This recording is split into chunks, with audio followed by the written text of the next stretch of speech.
Hola, hoy te voy a platicar de un fenómeno físico muy interesante que es el proceso de la ventilación, que consiste en el intercambio de gases entre los pulmones y el ambiente. Y de esto te vamos a platicar. Antes de mencionarte cualquier cosa, hay que tener en la cabeza algo muy simple. Para que ingrese aire a los alvéolos, la presión dentro de los alvéolos debe ser menor que la presión atmosférica. Y cuando el aire sale de los alvéolos, la presión dentro de los alvéolos debe ser mayor que la atmosférica. Entonces, el análisis de la ventilación te permite comprender todos los procesos que hacen que se modifique la presión durante las diferentes fases del ciclo respiratorio dentro de los alvéolos. Y esto me gustaría enseñártelo en esta ocasión. Bueno, el primer punto es el concepto de la presión atmosférica. Y la presión atmosférica, su concepto realmente es muy sencillo porque arriba de nosotros hay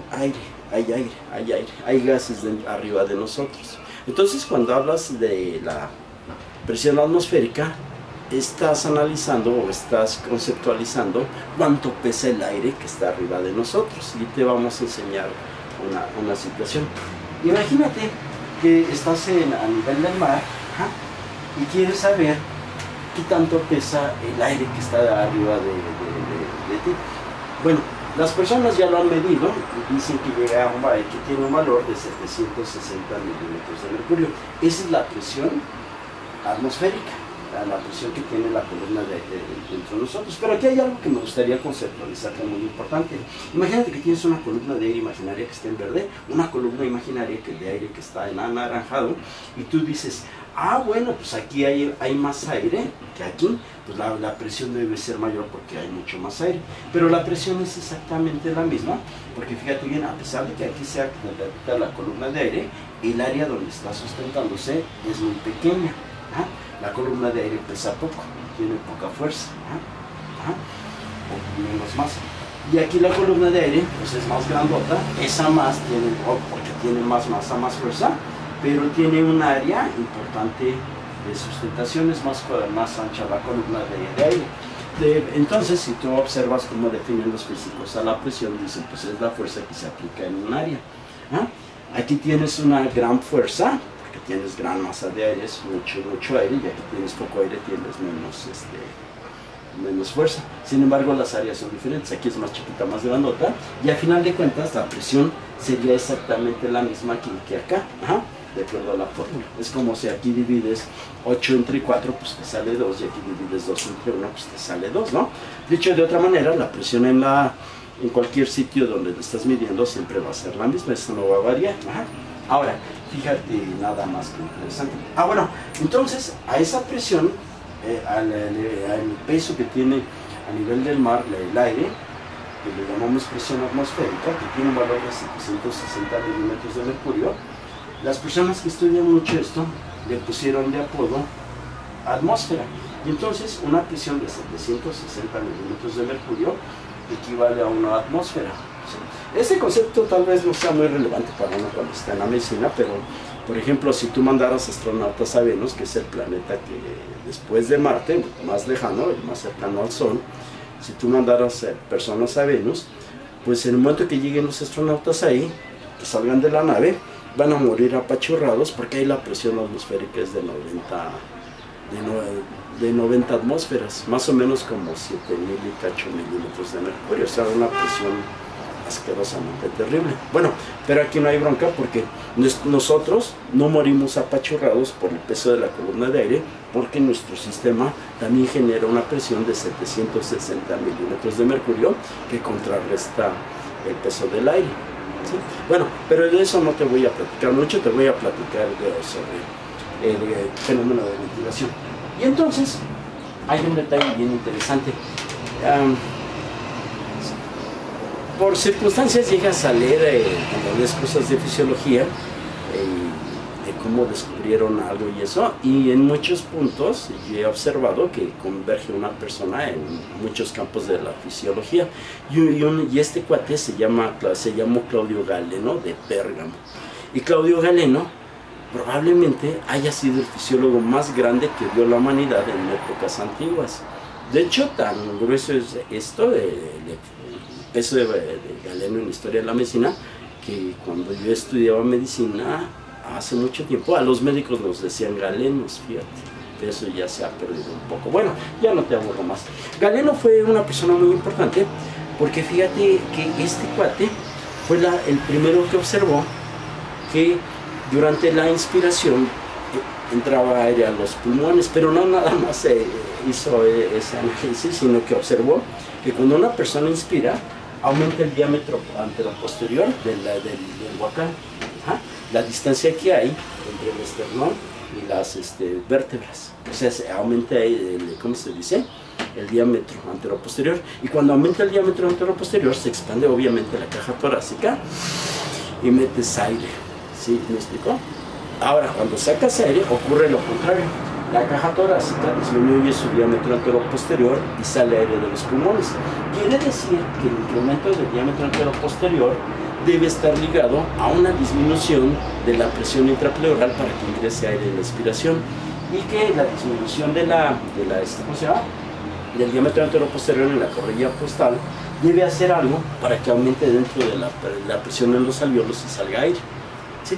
Bueno, Galeno, que vivió como del 130 al 200, por ahí yo estaba revisándolo otra vez, fue la persona que se dio cuenta de estas cosas, ¿no? Y entonces, deja que te platique mucho de esto. Entonces, obviamente, esa observación en su momento fue como un dogma de fe, porque ella es la fecha, ¿no? Se expande la caja torácica, se expanden los pulmones y entra aire al interior de los pulmones. La presión intraalveolar se hace pequeña. Pero aquí surgen varios cuestionamientos. Primero, ¿por qué cuando se expande la caja torácica disminuye la presión intraalveolar? ¿Sí me explicó?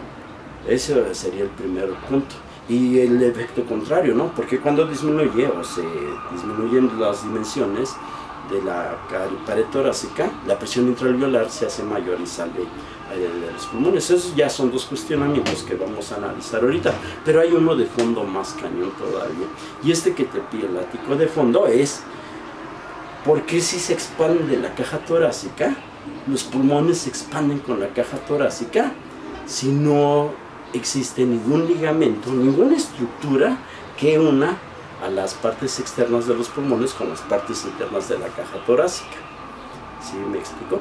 Ese fue uno de los cuestionamientos que hicieron los pioneros en esto de la fisiología pulmonar, y ellos analizaron muchas situaciones. Mira, te voy a enseñar algo muy interesante. Voy a agarrar este plástico que está aquí, y lo voy a pegar aquí. Y este plástico pues no se queda pegado aquí. ¿Sí me explico? Nunca se va a quedar pegado acá. Pero fíjate lo que voy a hacer. No, esto nunca lo he hecho, a ver si sale, ¿no? Voy a poner agua y ahora fíjate bien lo que pasa. Se quedó pegado. No puse pegamento, pero puse agua y eso se quedó pegado. ¿Sí le agarras la onda? Bueno, ¿por qué se queda pegado? Porque al poner agua, desplazo el aire, ¿sí me explicó? Y no hay aire ahí. Pero sí hay aire aquí afuera, y la presión atmosférica, la presión de la atmósfera, el aire que está ahí, es lo que hace que se pegue esto ahí. Si no hubiera atmósfera, ¿qué crees? Yo aunque ponga agua, eso no se va a pegar, ¿sí? Lo que hice fue sacar la presión atmosférica de aquel lado. Bueno, ¿qué quiero decir? Que fíjate que ocurre un fenómeno muy similar al que yo te estoy mostrando entre la parte externa de los pulmones y la parte interna de la caja torácica. Es decir, ocurre este fenómeno, y ese fenómeno ocurre porque los pulmones están envueltos en unas serosas que se llaman pleuras, la parietal y la visceral. La pleura parietal, que es la más externa que tienen los pulmones, está en contacto con la parte interna de la caja torácica, y entre ellos hay líquido.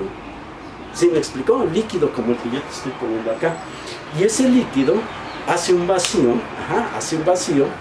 y entonces cuando se expande la caja torácica, perdón, cuando se expande la caja torácica, se expanden los pulmones. O sea, la presión intrapleural, la presión negativa subatmosférica, que está al vacío de las pleuras, es la responsable de que si se expande la caja torácica, se expanden los pulmones pulmonares.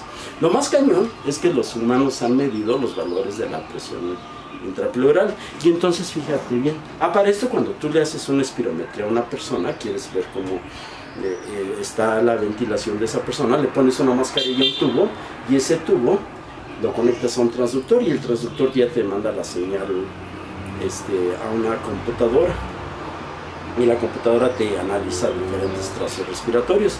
Entonces el trazo respiratorio que tú ves sería cuando ves un fenómeno ventilatorio normal, una inspiración, entra aire a los pulmones, sale aire de los pulmones, entra aire a los pulmones, sale aire de los pulmones, pero cuando entra aire de los pulmones, acuérdate que la presión dentro de los alvéolos es menor que la atmosférica, y durante la expiración, que es la salida de aire de los alvéolos, la presión intraalveolar se incrementa. ¿Sí? Bueno, pero fíjate ahora la siguiente cuestión. Resulta, estábamos hablando de la presión negativa intrapleural, y entonces resulta que han medido la presión negativa intrapleural y han observado que en el momento que entra, fíjate bien, que va a iniciar la inspiración, tiene un valor de 4 milímetros de mercurio. Es decir, sería una situación como esta. ¿Sí? En este punto, cuando el tórax está así, la presión intrapleural tiene un valor de menos 4 milímetros de mercurio. Cuando se distiende, fíjate bien, cuando se distiende, aumenta el diámetro antero-posterior, la presión intrapleural se incrementa y se ve, y en lugar de ser de un valor de 4 centímetros de agua, ahora se va a un valor de 6 centímetros de agua. Es decir, se incrementa la magnitud de la presión intrapleural. ¿Sí me explico? Pero lo interesante, y entonces queda claro que si tú incrementas la magnitud de la presión intrapleural, quiere decir que la caja torácica está ejerciendo, se está desplazando, y eso aumenta el valor de la presión intrapleural, y eso es lo que jala los pulmones hacia afuera, ¿sí? Se expande junto con la caja torácica. Y la presión intrapleural disminuye durante la expiración, es decir, el valor que tiene esa presión en las pleuras va disminuyendo hasta que acaba la expiración y se vuelve a repetir el ciclo. Pero ahora, fíjate lo interesante, o sea, el punto importante de esto. ¿Por qué se incrementa, por qué se expande la caja torácica? ¿Por qué se expande la caja torácica? Y entonces, la expansión de la caja torácica viene por la actividad de músculos que están relacionados con la caja torácica. Y te acuerdas que en tus libros de fisio te dicen que hay músculos expiratorios, músculos inspiratorios, lo cual es absolutamente cierto. Pero nunca te aprendas de memoria nada. Fíjate bien, cuando yo te digo que se está metiendo aire adentro de la caja torácica, es porque aumentó el diámetro antero-posterior. Acuérdate de la ley. Y entonces, en ese momento ocurre la rectificación de las costillas. Las costillas se horizontalizan, se ponen horizontales, ¿no? Y entra, se une la presión intrapleural. Pero la pregunta o el cuestionamiento sería esto: cualquier músculo que se inserte en las costillas y que se inserte en la base del cráneo, cuando se contraiga va a levantar la parrilla costal. ¿Sí me agarras de onda? Y también existen unos músculos que están aquí, que se llaman músculos intercostales, que hay dos familias, los intercostales externos y los que están más dentro, que son los intercostales internos. Entonces, cuando tú ves la disposición de los intercostales externos, que te lo estoy pintando, cuando estos se contraen, también rectifican las costillas y les levantan la pared costal. O sea, los intercostales externos serían como unos músculos expiratorios, como lo serían los escalenos, los serratos, el esternocleidomastoideo. O sea, todos los que están en un extremo insertados en la base del cráneo y por otro en la pared costal. Pero la neta del planeta, fíjate bien, quítate la camisa, observa, y cuando una persona está respirando, no está contrayendo los intercostales, ni los externos ni los internos. Y cuando una persona está respirando normal, no está contrayendo el esternocleidomastoideo, no está contrayendo los serratos o los escalenos. Eso no existe. Sí ocurre, pero en situaciones no fisiológicas, de las cuales te voy a platicar. Que no te platiquen, no te digan. El único músculo que funciona en inspiración, que es el diafragma. Y fíjate bien, el diafragma es como un paraguas. Imagínate que este es el diafragma y aquí arriba está la parrilla costal, o sea, tienes un mono pegado aquí. Entonces, cuando se contrae el diafragma, como el diafragma el diafragma es la rachera, entonces te acuerdas que es alargado. Entonces imagínate, tienes aquí una hebra de músculos y aquí tienes el tejido conectivo. Ajá. Entonces cuando ocurre la contracción del diafragma, la pared costal aumenta su diámetro posterior porque el diafragma hace esto. ¿Sí agarras la onda? O sea, la contracción del diafragma aumenta el diámetro anteroposterior. Entonces, lo que es un hecho es que es la contracción del diafragma lo que aumenta la caja anteroposterior, la caja torácica, y esto te permite el ingreso de aire. Que no te platiquen otra cosa. Ahorita te vamos a platicar de los músculos inspiratorios, expiratorios, aparte del diafragma, pero realmente es la actividad del diafragma lo normal en un individuo. Fíjate bien, este monito yo lo hice y está muy didacta, no hay truco, no hay un globo ahí dentro y esto es el diafragma. Imagínate, cuando se contrae el diafragma, aumenta la presión negativa intrapleural y eso jala la caja torácica, ¿sí? O sea, si hay un vacío, porque esto está todo sellado y ese globo está punchado. Entonces cuando yo jale el diafragma, literalmente es un diafragma, el globo, fíjate bien, se va a expandir. ¿Sí me explico? Porque entra aire por el tubo. Eso es lo que hace la presión negativa intrapleural. ¿Sí que queda claro? Si se expande la caja torácica, como es una presión negativa intrapleural, permite que también se expandan los pulmones. ¿Sí? Ahora, hay unos detalles muy interesantes, muy importantes. Oye, vamos a borrarte todo esto. Oye, ya que estamos en estas cosas, te voy a platicar más detalles. Espero que te esté quedando clara esta idea. Ajá. Entonces, vamos a quitar esto. Ajá. Vamos a borrar aquí. Y te voy a platicar de este lado. Nomás déjame ver cómo ando de tiempo. Ok, estamos muy bien. Muy bien, mira, fíjate bien. Entonces, viene el siguiente detalle que te vamos a platicar aquí. Bueno, entonces te he comentado que la presión negativa intrapleural juega un papel muy importante para la contracción del diafragma. En este momento, fíjate bien, en este momento va a iniciar la inspiración. Ajá, y ya dijimos que todo esto correspondería a la inspiración. Vamos a poner aquí la inspiración. En este momento termina la inspiración y empieza la expiración. ¿Sí? Acaba la expiración y vuelve a empezar la inspiración, etcétera, etcétera. Entonces aquí vamos a poner nuestra inspiración. Okay. Entonces, te había dicho que las primeras personas que midieron esto habían analizado que la presión intrapleural tiene un valor de 4 centímetros de agua antes de iniciar la inspiración, ¿sí? Y que este valor de la presión negativa intrapleural tiene un valor de 6 centímetros de agua. ¿Ah? ¿Sí me explicó? Se incrementa esto. Y en la inspiración ocurre lo contrario. Ahora, fíjate bien, un individuo normal, cuando inspira, pues obviamente mete aire, porque contrae el diafragma, la presión negativa intrapleural se incrementa. Y esto, como los pulmones son muy elásticos, ocurre este fenómeno. Fíjate bien. Bueno, vamos a pintarte un pulmón aquí, y esto que te estoy pintando es este alveolo, ¿sí? Y vamos a pintar de mentiritas un popote que va hacia el alveolo. Entonces, fíjate bien, en este momento va a empezar la inspiración, y entonces va a contraerse la parrilla acostada, y va a expandirse, y al mismo tiempo va a expandir a los pulmones. Los pulmones están llenos de fibras elásticas. Entonces, fíjate bien, en este momento inicia la inspiración y el alveolo tiene esa forma.